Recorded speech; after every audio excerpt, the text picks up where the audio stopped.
A maths teacher with college degree becomes a multimillionaire, buys two private islands, mansions across continents, moves money through offshore havens, advises billionaires, and dies in a jail with an estimated worth of $600 million. This is no fiction. This is Jeffrey Epstein, and the real question is not how he fell, but how he rose so high in the first place. From global headlines to entertainment buzz, I'm Kashish Dhawan, bringing you the latest around the world. Epstein's story exposes a dark truth about money, power, and access. He started in the 1970s not on Wall Street, but in a classroom at Manhattan's elite Dalton School, earning modest pay while teaching maths and physics. Yet that classroom became his launchpad when he met a powerful parent who noticed him, Alan Ace Greenberg of Bear Stearns, and opened a door that should have never been opened, landing Epstein a job at the investment bank in 1976, despite no degree and a resume later found to contain false claims. But Wall Street rewards confidence more than credentials, and Epstein rose fast, advising wealthy clients on complex tax strategies and special financial products, becoming a limited partner by 1980, accumulating money, influence, and most importantly, connections before leaving Bear Stearns to reinvent himself not as a trader but as something far more lucrative, a private financer to the ultra-rich. His biggest breakthrough came with Leslie Wexner, the billionaire behind Victoria's Secret, who handed Epstein unprecedented control over his personal finances, a move that earned Epstein enormous fees and instant legitimacy.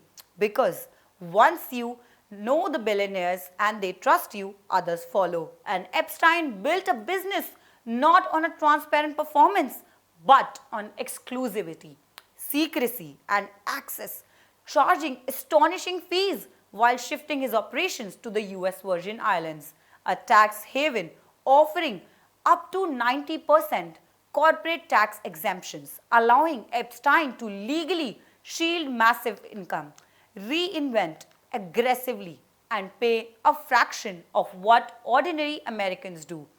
By the time he died, internal records suggested he had saved hundreds of millions in taxes alone, money that helped buy luxury townhouses in Manhattan and Palm Beach, a ranch in New Mexico, a Paris apartment, and two Caribbean islands, Little St. James and Great St. James, symbols not just of wealth but of untouchability. Even after his 2008 conviction for trafficking a minor, Epstein's financial engine did not stop because elite relationships shielded him. And one name stands out, Leon Black, who reportedly paid Epstein over $170 million for tax and estate planning services, sums so extraordinary that even today, critics ask what exactly justified them, because Epstein's firms, especially Southern Trust, appeared dependent on a handful of ultra-rich clients rather than any proven financial genius. And as investigation later revealed, much of Epstein's fortune was wrapped in offshore entities, opaque structures, and secrecy so dense that even after his death, large portion of his wealth remains disputed, hidden, or unexplained, with journalists and prosecutors suggesting exaggeration, manipulation, and possible fraud played roles alongside aggressive tax sheltering.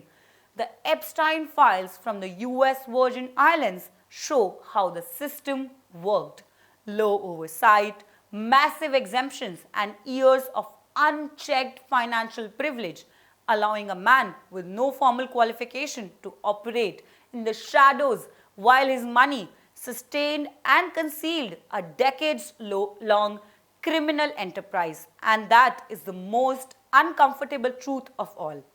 Because Jeffrey Epstein was not just a criminal who got rich.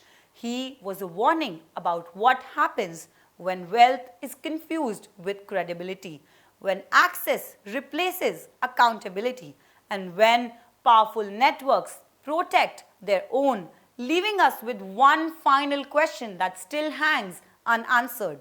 If a convicted sex offender could accumulate $600 million in plain sight, how many more Epsteins does the system still quietly protect? For more such videos, subscribe to the NewsX YouTube channel, hit the bell icon.